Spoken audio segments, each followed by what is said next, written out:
Warning, this program will discuss adult themes. Viewer discretion is advised.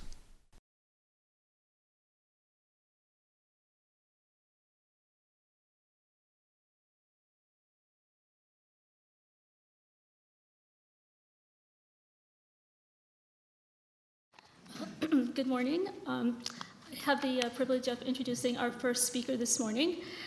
She's an author, a columnist, and a blogger. She's appeared on EWTN's Life on the Rock and Living His Life Abundantly, and she's been interviewed by various Catholic radio stations.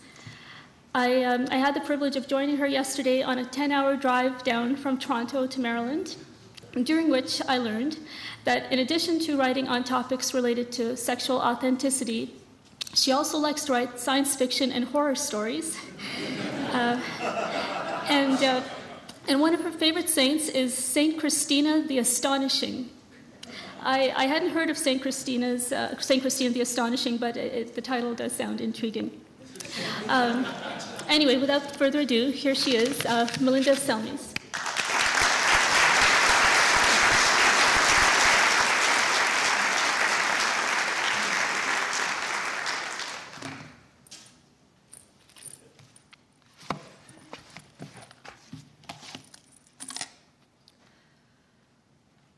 Hello, I'm Melinda. I'm a Catholic woman with same-sex attractions. I grew up in a rather gender-confusing home. I was the oldest of 6 girls, and although my mother was a very loving woman, she was harried with the responsibilities of caring for such a large brood, and also the work of looking after other children who came into the house in order to help to pay the bills. My father was overworked and somewhat emotionally distant, and with 6 girls, he desperately wanted a son. His was a male world of power tools and science fiction, and the way into his heart was to enter that world, to become the son that he desired. Outside of my home, I was a strange tomboy with few female friends. I found it hard to relate to girls my age, so I never really learned what it was to be a normal girl. You will probably, many of you, be familiar with what happened next. In adolescence, I finally found another girl who was like me. We could talk for hours, hanging on each other's every word, and for many years were inseparable. And one night, as we were settling down for a sleepover, she leaned over and kissed me. We were together for 7 years. We always sort of chased our boys on the side. I think on some level we knew that there was some other kind of love that we were missing and that we desperately craved. But by the time that I was leaving home, I had despaired of ever finding that love. My experiments with dating boys had been disastrous. I did not like being touched by them, and I found it impossible to risk being open and vulnerable in their company. I wanted to be one of them, to be allowed into the men's club, so I was not really able to be feminine in relation to my boyfriends. Finally, when the last of these relationships ended in burnt photographs and death threats, I decided that the love which I craved did not exist. I knew that what I had with my girlfriend was not the same thing that I read about in Wuthering Heights and Romeo and Juliet. But I decided that that kind of love was just a fiction. I came out of the closet, declared myself a lesbian, and decided I would live a placid life, untroubled by the fiery madness of Eros. God had different plans. I had only been out of the closet for a couple of months when I realized that he existed, and it was something of a crisis. I decided I'd better figure out who he was and what it was he wanted from me. One day I was kneeling in the chapel on campus, and I found myself reciting the Apostles' Creed. And I knew then in my heart that I had discovered what sort of a God he was, and that was going to mean I had to call my girlfriend and break up. I thought at the time that I was signing up for a lifetime course of stoicism and cold showers. I was surprised, however, to find that as I grew closer to Our Lady, my frozen femininity began to chill. I was able to enter into that mother love that I had lacked as a child, and it became possible for me to relate to a man as a woman. I was surprised to find myself falling in love. I'm still surprised by it most days. And within an impossibly short period of time, less than 2 years, the miracle had happened. I got married. I became the mother of 6 children. And I found through God's grace and the power of Our Lady's love a healing that I had never expected. God, working in me and through me, was able to accomplish infinitely more than I could ever have asked or imagined. It's a lovely story, isn't it? Heartwarming, inspiring, but perhaps a little oversimplistic. Let's call it Saved by the Love of Jesus. Is it true? Well, it's got some truth in it, but I'd like to interrogate it a little to test the soundness of its structural assumptions. My first question is why, if my mother was so hard to be close to, did my 5 little sisters manage to form very close relationships with her? If my neglected little feminine soul was deeply thirsty for mother love, why did I go to so little trouble to attain it? She was right there, very patient woman, heroically supportive, willing to listen, quick to defend me if anyone spoke ill of me, attentive to my needs, a constant fountain of motherly tenderness who was always there any time of the day or night. She never overprotected, she never smothered. She constantly, by her words and her actions, demonstrated trust and approval of me. I didn't connect with her the way that my sisters did emotionally, but I certainly never felt neglected, rejected, abandoned, or failed. The lack of connection was on my end, not hers. There was no trauma, there was no childhood wound. So why did I fail to connect? Well, perhaps we can blame my father. I identified with him quite strongly from an early age, but he certainly never did anything to encourage over-attachment. My little sisters found him frighteningly and unapproachably masculine. I have one sister who I think probably does genuinely suffer from a father wound. She has difficulty trusting and relating to straight men, and she's been accused, I believe, of being a fag hag.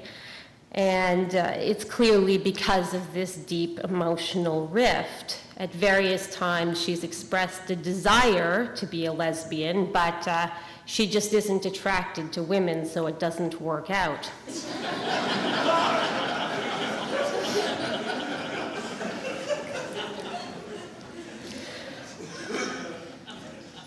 The question I would ask is, why would the fact that I alone of my sisters had a really good relationship with my father have turned me gay?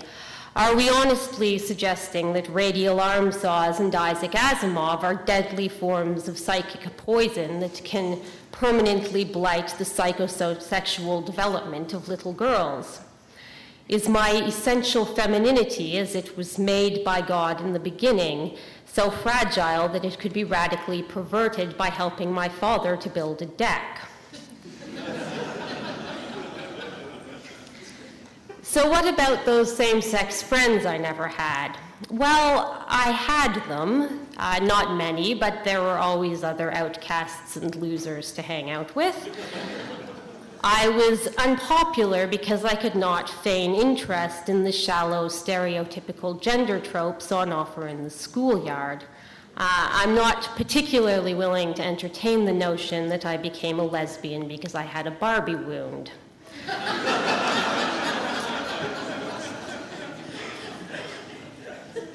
None of these childhood relationships has much explanatory power when it comes right down to it, particularly when I consider how many of my straight friends have families that really fit the tropes much more cleanly. It seems to me more likely that the patterns that commonly emerge in the psychological histories of LGBTQ folks are patterns which are the result of straight heteronormative families and societies acting on personalities which are in some way innately divergent from the norm. The presumption that these disturbed relationships are causally related to homosexuality is a classic example of the pro hoc propter hoc fallacy. A more fruitful line of investigation would ask why I never tuned in to my very feminine mother, why I found it so easy to connect with my aggressively masculine father, why, no matter how hard I've tried to conform to hegemonic gender tropes, and believe me, I've tried, I've always felt like a fraud, an inauthentic simulacrum of womanhood. To answer these questions, I think it's necessary to move beyond the horizon of early childhood experience towards the innate dispositions which caused me to experience gender relations in the way that I did. These dispositions have always been with me, shaping my relationships, and unfortunately, no amount of motherhood, apple pie, hot straight sex, or prayer to the Virgin has caused them to disappear. Thus, I am, was, and will be yours queerly, Melinda. This account we'll title Once Gay, Always Gay. But let's see if there's anything to recommend it over the first. I agree wholeheartedly that virtue does not depend on a deus ex machina, and there may be fallacies in these various psychological accounts of homosexuality. But does it therefore follow that homosexuality is an inherent trait inscribed on the nature of the human person? Surely there is something more to man than mere psychology and the bodily appetites. Is it not by virtue of reason that men are most similar to the divinity? And is it not by our choices that a person reveals his character? So let's look at this story again, but instead of focusing our attention on circumstances, feelings, and other such externals, let's look at the choices that I made. I am a woman with same-sex attractions. What of it? In what way does this constrain me? Does it mean I cannot marry? Obviously not. I've been married for over 11 years. How did I marry? By discerning that it was the will of God and by choosing to act appropriately. The fact that I'm not particularly attracted to men does not concern me that much. I took a vow to persevere in sickness, in poverty, and for worse, which is a lovely blanket term. It would have been foolish indeed to think that none of these things would come to pass. Does that mean that I cannot have love? Well, is love really such a passing and ephemeral thing as a feeling? It has to be something more, an act of will, otherwise it would be impossible to make a vow to love. A vow is something in which one freely engages, and with regards to the passions, one is not free. If sexual desire is present, lovely. If it is absent, it's not of much consequence. One may do one's duty without that. My life is a tapestry of decisions which I have made, decisions through which it is possible to gain interior freedom. For a time, I was granted a particular kind of emotional freedom, a seemingly miraculous deliverance from the obstacles which homosexuality poses to my vocation. There was, however, no particular virtue in that miracle. It showed forth the power of God, certainly, the wisdom of his providence, and his ability to do that which seems impossible. But it was only a help, as when a parent holds the bicycle steady while a child is learning to ride. The loss of it was no great catastrophe. It simply meant I had reached the point where I was expected to balance on my own. All men must struggle with desires which are not in accord with reason. It is through this struggle that the soul learns to subdue the passions and the reason to govern well. If I were to be cured of this desire, another, equally strong, would rise to take its place. The passions are very ingenious in inventing needs with which to importune the higher faculties. If, on the other hand, I engage with my desire as a man in training engages with his opponent, I will gain a victory greater than that of Achilles over Hector. My desires will no longer compel me to do that which reason forbids, and I will obtain the prize of self-control. If I must suffer from homosexual lust, what is that to me? If the desire arises within myself, I will be able to rid myself of it. If it arises from without, it is no part of me. In either case, I am not concerned with becoming free of homosexuality, but rather becoming free with respect to my sexuality in all of its manifestations. Thus, I am able to use my body to perform the will of God, to make myself a gift to others, and to bring forth children. And what of loneliness? Well, again, all men must suffer something, because without that, the soul quickly becomes weak. So I must ask myself, is there some other cross I would rather be bearing? It seems to me that this is the one which Providence has assigned. It has been crafted with particular care to be precisely the right weight, to challenge my strengths without surpassing them, and that it will produce in me those virtues, thank you, which I most require to fulfill the particular manifestation of the Imago Dei, which has been imprinted on my nature.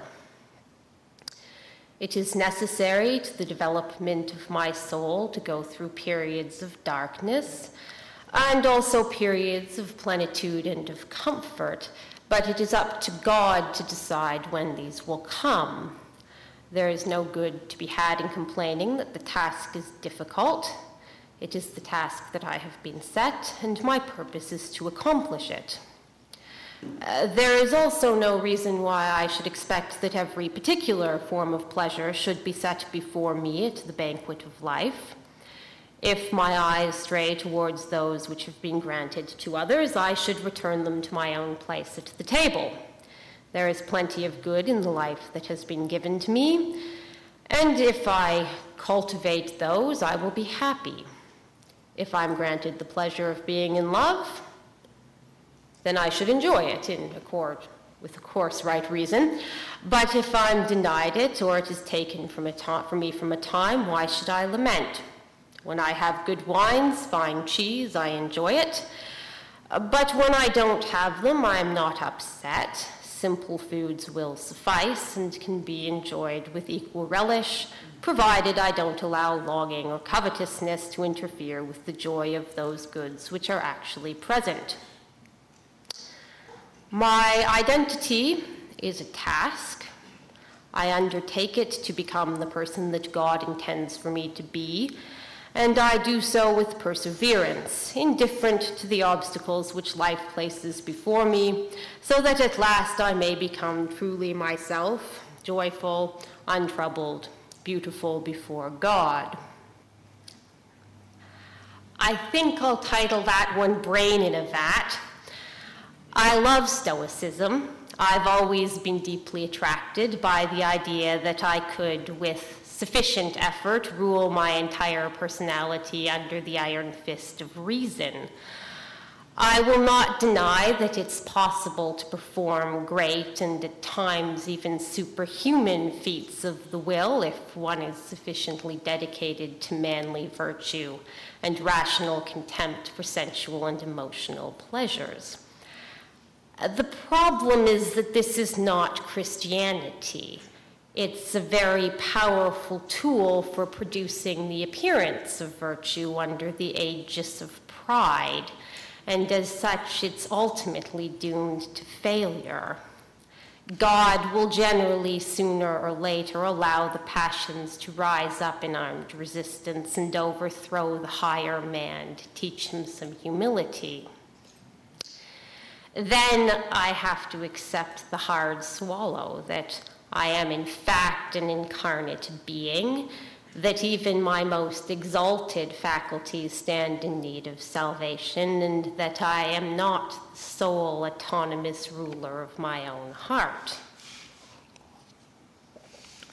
My weaknesses are not accidental. They are a part of who I am, however much I wish that it were otherwise. Does this mean that homosexuality is a part of my identity after all? Well, if you will allow me to quote Sir Humphrey Appleby, yes and no. In previous ages, it was understood that there were a variety of temperaments. The Western tradition described these as phlegmatic, sanguine, melancholy, and bilious. The Ayurvedic and Taoist traditions have different nomenclatures, but the underlying thesis is the same.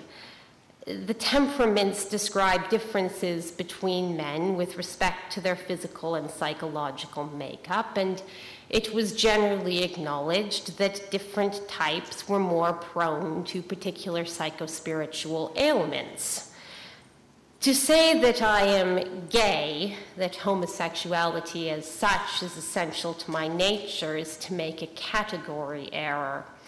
It's rather like calling a melancholic person suicidal.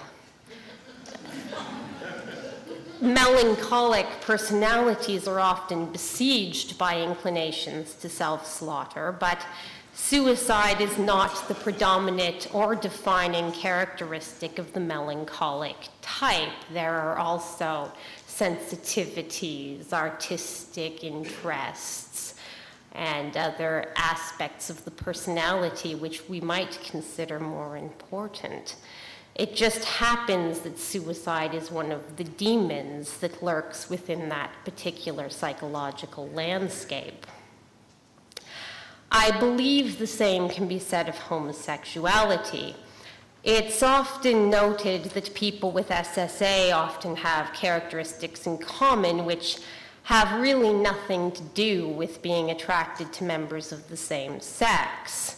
The so-called campy behaviors, a love of high art, a penchant for Plato, the pleasure that one takes in a Joycean pun or a Wildean witticism, the sympathy with those who are in some ways alienated outsiders, an interior landscape which Gerard Manley Hopkins described so wonderfully, which is filled with both dazzling vistas and terrible precipices. I do not buy the idea that all of this wild, wonderful, and dazzling beauty can be reduced to the products of bad parenting or faulty genes. I think that God has created me with a particular temperament, a rare, strange, and in a certain sense, queer personality, which happens to be prey to gender confusion, same-sex attraction, and loneliness, but which is by no means reducible to those faults.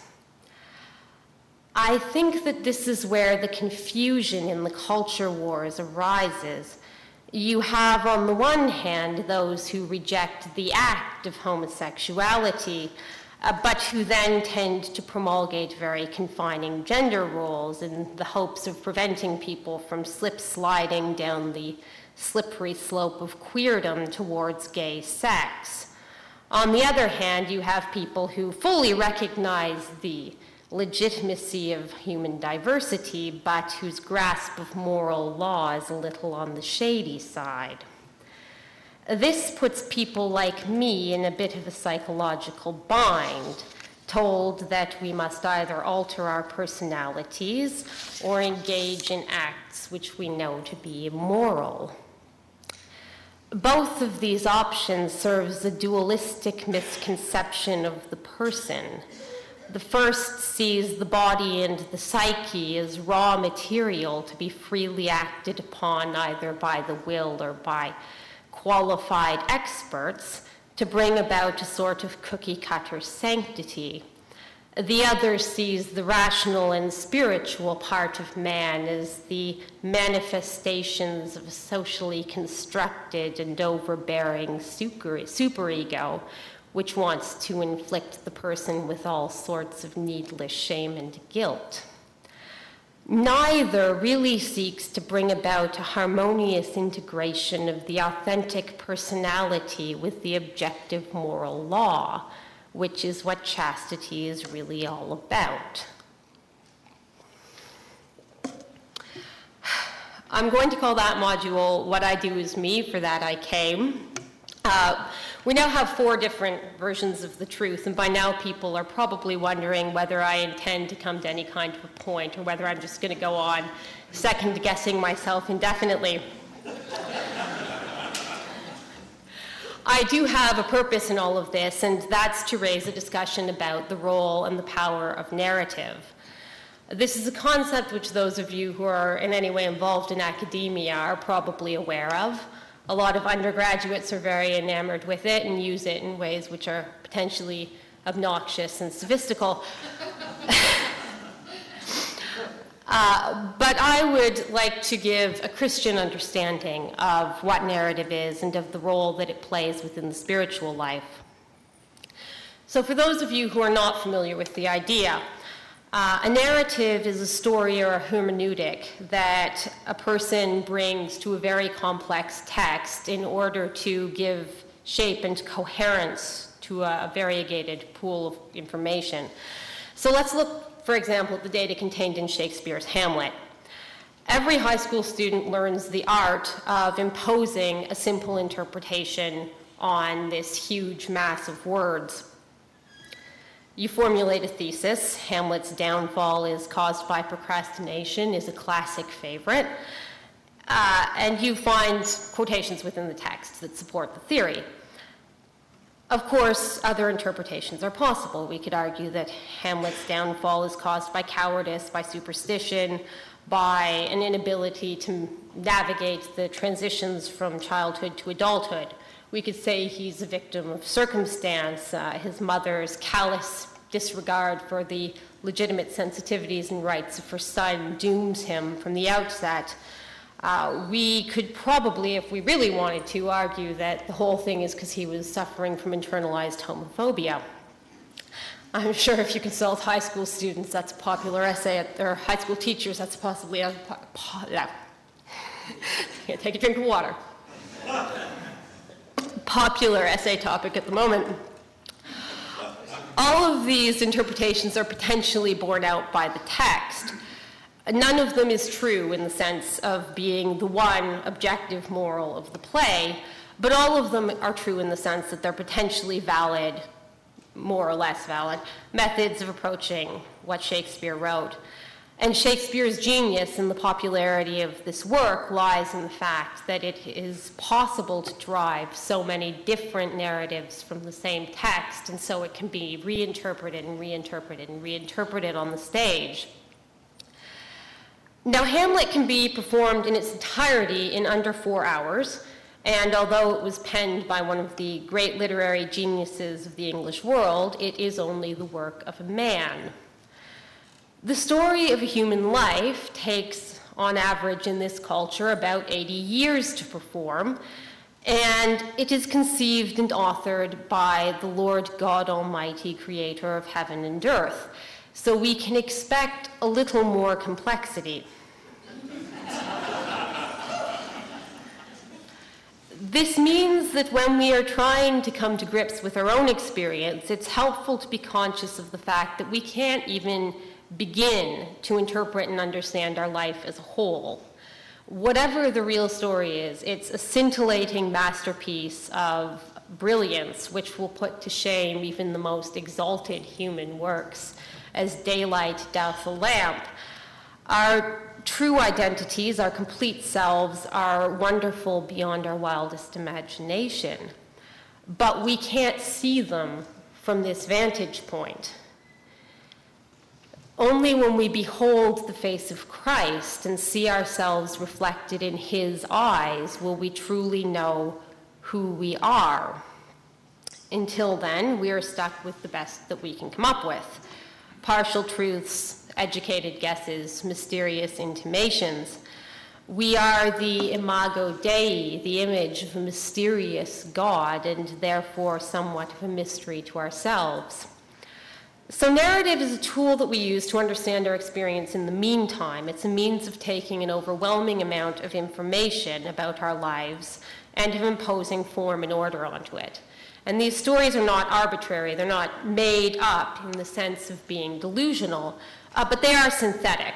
I don't mean they're saccharine or that they're nylon, but they're a synthesis of a lot of information. So they will tend to give priority to certain types of experience and to minimize or to overlook those experiences which don't fit with the tropes that we've chosen to adopt. This is why people who have very similar experiences may come to very different conclusions about the nature of that experience. It's also why when somebody undergoes a conversion or an ideological shift, they often see their former belief structure as naive or delusional. The information is the same, but it's been reprioritized. The stones that were formerly rejected have become the cornerstones. So these shifts are like interior earthquakes. They flatten mountains, they raise valleys, and in the process they can make impassable terrain quite easy to navigate within the heart. But on the other hand, your favorite cruising grounds may very well be turned into a sinking abyss. So what we're looking at is an incredibly powerful tool for self-understanding and spiritual growth. The stories we tell ourselves about ourselves literally determine who we are and what we are able to accomplish. I think if I had not adopted a narrative of miraculous healing through the intercession of Our Lady and the power of love at the beginning of my conversion, I would probably be down one very successful marriage and 6 lovely children. But there came a point when that narrative was no longer serving me well. If I had clung to it, I would probably have lost my faith at the point when I realized that the miracle was not as picture-perfect, complete, and permanent as I might have liked it to be. At that point, moving forward demanded that I shift my perspective and understand my experience in a different way, that I employ a different set of tools and techniques to conform myself to the person of Christ. I think of it as being kind of like the Lord of the Rings. Originally, Frodo sees himself as a slightly eccentric hobbit. He's running an errand for Gandalf, he's going to see the elves in Rivendell, and all he has to do is stay one step ahead of the Black Riders till he gets there. Someone more qualified is going to take over at that point. He gets quite a shock when he gets to the Council of Elrond and realizes that in all of Middle-earth there is no one more competent, and he's going to have to re-envision himself as the ring-bearer and accept that this quest is going to claim his life. We all face these interior crises. And what I would like to emphasize is that these are periods of opportunity. When a narrative fails, it doesn't mean it was wrong. It doesn't mean that no progress was made. It means that the soul has come to the end of a chapter, and as any good writer knows, you need a cliffhanger. Where we get stuck is when we resist the transformations that are demanded to get on with the next part of the quest. Usually this happens because of fear, and there are many fears that may stop us. It could be the fear of losing a same-sex lover who seems to be the only bulwark against unfathomable loneliness. It could be the fear of really allowing ourselves to form intimate same-sex friendships, lest they become eroticized. It could be the fear of seeking help, because we might be judged or rejected. The fear of telling the whole truth, because it might be misunderstood. The fear of really knowing our own hearts, because you never know what you'll find in there. And some may fear falling in love with someone of the opposite sex because it's terrifying and requires great vulnerability. These fears paralyze us. This is why petrification is so often used as a metaphor for terror. And I think that it's very revealing that when Perseus in Greek myth has to fight the Medusa, whose gaze turns men into stone, he can only look at her in a mirror. He literally has to reflect, to approach her from a different angle in order to avoid becoming a granite lawn ornament. What I'm suggesting then is that by reflecting, by examining the narratives that we choose, we can discover the fears that are keeping us trapped and the obstacles that our narratives are forming within our lives. And this way it becomes possible to participate more fully in the transformations that we are called to by grace. This, of course, requires courage. Not just the courage to get out there and fight the good fight, but also the courage to risk being weak, the courage to fail and to make mistakes, and to trust that God will use those weaknesses and failures to draw us towards himself. I often think of God as the editor of a great anthology of creation, and of my little narrative as the story that I'm preparing for submission to him. That's probably because that's one of the major processes in my life. But what I do is I submit that narrative to the inspiration of the Holy Spirit. I ask him to fill in the plot with the twists and turns and characters, the symbols and themes and developments necessary to bring my life to a satisfying and redemptive conclusion. And then I turn it over to him, become a feather on the breath of God, as St. Hildegard said, and allow him to guide me, to brood over my soul, and to produce out of the formlessness and void of my own confused notions the self that I'm called to become. So what is the truth? The no-guff lowdown on the cause and nature of my SSA. Well, here's my narrative. The myth of Eden reveals the etiology of an ineluctable union between power and knowledge within the social discourses of historical man. The appropriation of the divine prerogative to know good and evil has introduced into human relationships themes of domination, desire, and disequilibrium, which have promulgated themselves throughout the discursive landscape by means of mimetic, self-replicating ideologies and techniques, which cause selves to be produced in a state of concupiscence. These memes are reproduced in the body through cultural practices, which determine and reify fallen identities, including, particularly in the period of history which we call modern, homosexual identities. The progressively more restrictive gender socialization required by modernist ideals of uniformity and mass production, and the application of the techniques of the commercial sphere within the realm of education, which produces selves, causes a crisis of personality amongst those who are neurologically or psychologically ill-suited to the material requirements of mechanistic processes of identity creation. The homosexual thus emerges as a species, a particular psychological type, whose sin is considered as being consubstantial with himself. The microphysics of power, which bring about the concretization of the homosexual type within particular bodies, is a direct consequence of the social nature of the human person. We are called, but also condemned, to exist only in a communio personarum. Our personalities are the products of intersubjective relativities, which, in their ideal manifestation, take the form of love and conduce towards that knowledge through which men image the triune God, but which, in their fallen form, cause the homosexual person to be named into being in the very act of being known. I'm not really going to end it that way. I'm going to tell one more story. In the beginning, God created man, male and female, in his image and likeness. But man disobeyed, so God sent his disobedient creature out of the garden and into history. In the wide world, men would face every kind of disorder.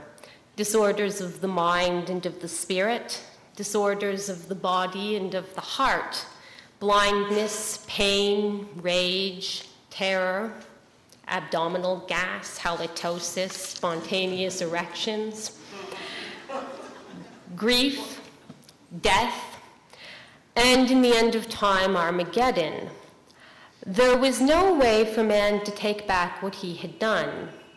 An angel with a flaming sword was set to guard the gates of paradise, and mankind was cut off from the tree of life. But this was not the end.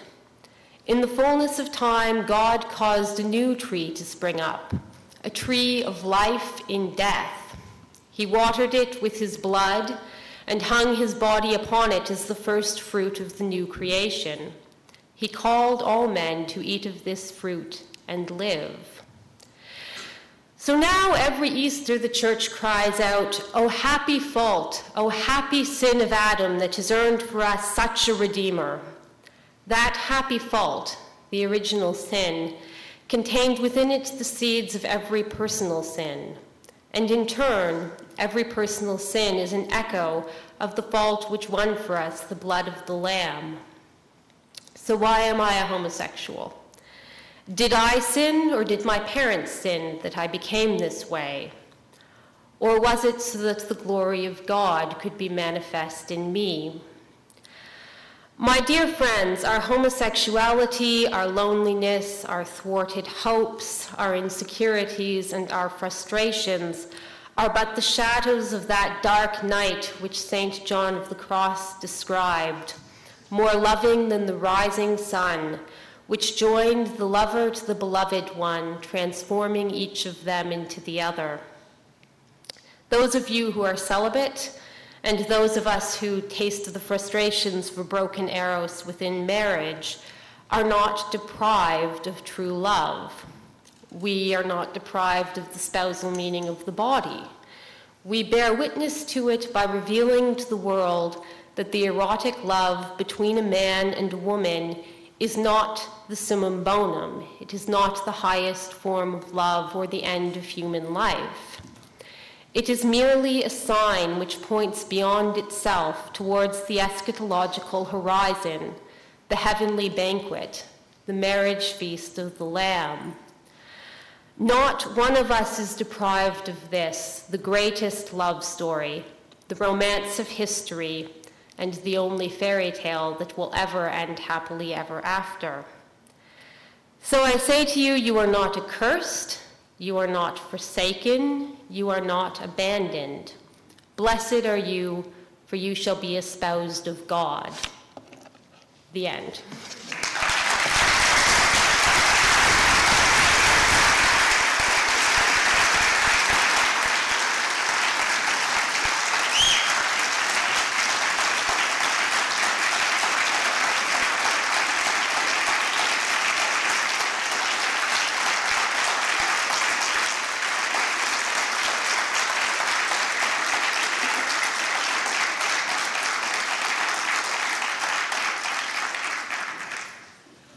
I'd like to thank you all very much. That was very kind. I have copies of my book available. Probably if anyone wants them, you can approach me at lunchtime because we have workshops after this and then Mass after that.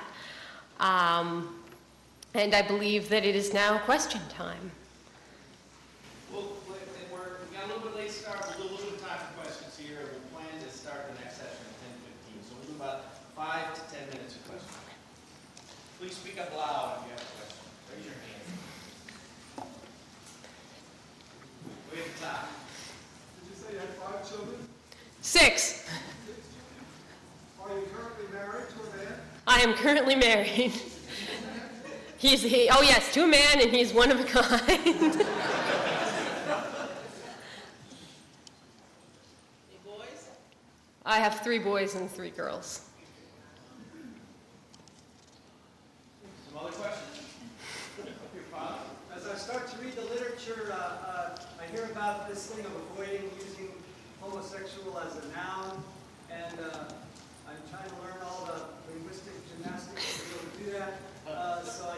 Your thoughts on that? Well, I'm really not good at political correctness of any kind, whether it's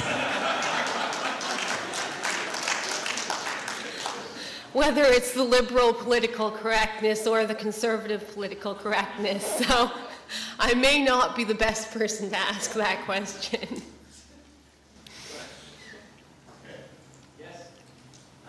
C.S. Lewis started writing out his apologetics. but then he kind of abandoned that and said, it's by fiction, it's by speaking to the heart that we can have the greatest impact. And there arose Narnius and his adult science fiction. So tell us about writing your fiction.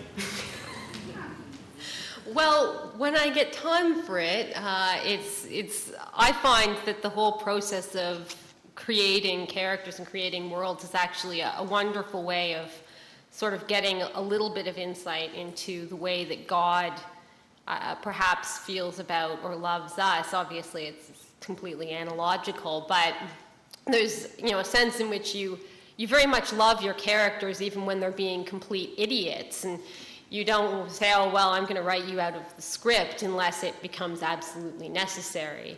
And that I've found to be tremendously helpful in terms of approaching and understanding of the love of God, which is always something I grapple with. I think it's something I've got to earn by my stoic efforts, and it doesn't really work that way. But I guess I write horror mostly, which is perhaps not the most Christian of genres, but Dracula was very Christian, so. There's The Exorcist, there's exceptions. Sally, how did your husband deal with your SSA problems or previous situations? Well, my husband started courting me about 4.5 years into my lesbian relationship, so he knew what the situation was. He says that any marriage, any courtship, you're going to face some sort of difficulties or problems with your spouse, and you're going to present a certain number of problems and difficulties to your spouse. And he says there's not a different one that he would rather was the issue. And I've found that really, we work together on everything that I write. This speech was, he kept saying, go back and rewrite this section's no good. So, but because it's a very open discussion within our marriage and has been for many years, there's never that opportunity for me to feel I'm really dealing with this alone and I have to keep it from my husband. And, there's no opportunity for it to come between us. It's just a fact that both of us are aware of, and we talk about it very, very openly, very candidly. He makes fun of me and calls me a dyke because that's his sense of humor. He's not good at political correctness either.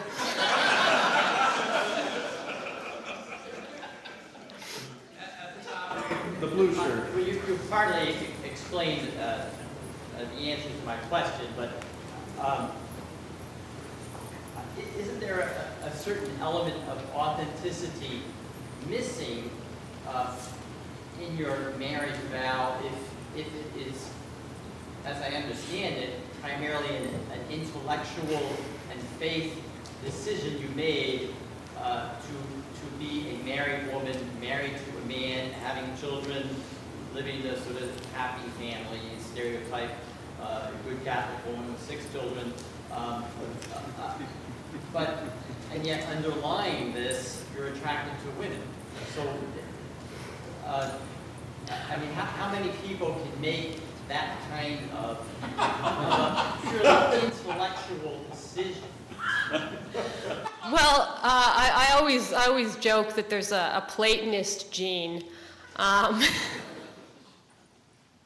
I have a very strong streak of stoicism within my nature, which I think sort of contributed to that. But I sometimes like to think of it as, I made this decision. And I do actually have a very deep affection for my husband, which came out of years and years of very time-consuming work on his part, mostly.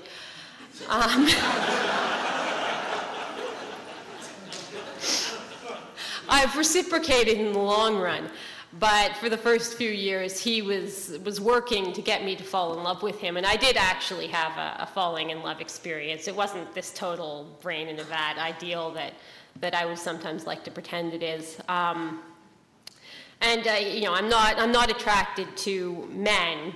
My husband, Clint Eastwood, that's about it, really. But my attraction to my husband is more genuine, and it's, John Paul II talks about how eros, properly speaking, is not directed towards a group of people, but towards a single individual. And certainly within my relationship with that particular single male individual, that kind of authentic erotic love does exist, if I have to get all gushy about the matter. We actually should stop. It's 10 after 10. I'm sorry. Let's plan to start the next session we can in about 10 to 15 minutes. We'll go in the next session until 11:15 to allow us to get to Matt lecture. But thank you very much.